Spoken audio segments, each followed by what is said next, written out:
Hey Brian, how you doing? Hey, how you doing, Dino? What's up, man? I'm just finishing up butchering up the deer I got yesterday.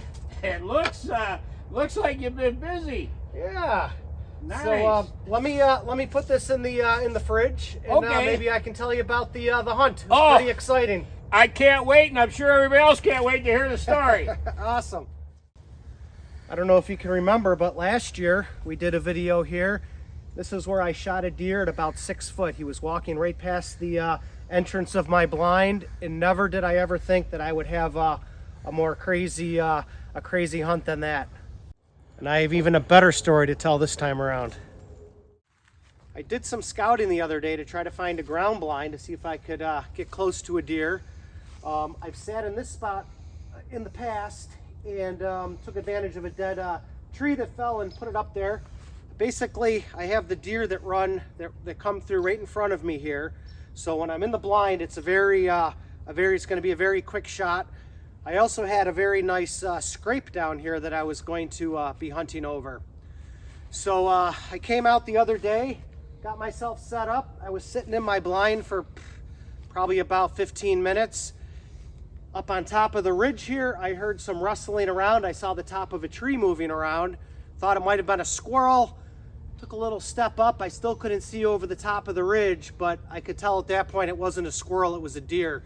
So I plopped back down and got ready. I was hoping the deer would be coming down this hill and I'd have a nice shot at him. So as I was saying, this is the ground blind that I put up really quick. I was sitting down, not standing. Heard some rustling going on up at the top of the hill. Thought it might have been a squirrel. I slowly stood up. I still couldn't see what it was, but I saw the branch moving around such that it definitely looked like a deer. So I plopped back down in my seat, hoping that the deer would come down the hill away from me a little bit and present a nice shot. Well, the deer came right down at me. He was feeding on some of the grasses. No exaggeration. He was standing right at the top of the hill, didn't see me, came all the way down to right here where I'm pointing. I remained perfectly still, tried not looking at his eyes, and there was no way that I could turn that quick and make a shot. I was just hoping he'd probably just run away or get lucky and maybe he'd move on. But anyway, he actually turned and started to walk down the hill. At that point, he presented a perfect shot. Again, I was sitting down, took the shot, and it was right where I wanted to go. But it was really interesting in that I was below the deer was up above me, and the arrow actually went from his underside out. So I saw that I hit him good, saw the arrow, he took off running, I saw the arrow come out, and the rest is history. So again, literally, the deer was this close, my arm span away from me. Incredible. So after shooting the deer, gave him about a half an hour, 45 minutes. I could clearly see his tracks going through here, and there was a nice blood trail. So I marked the first spot here, and then my brother and I proceeded to go into the woods, and it jumped over that willow tree, and just beyond it is where it expired.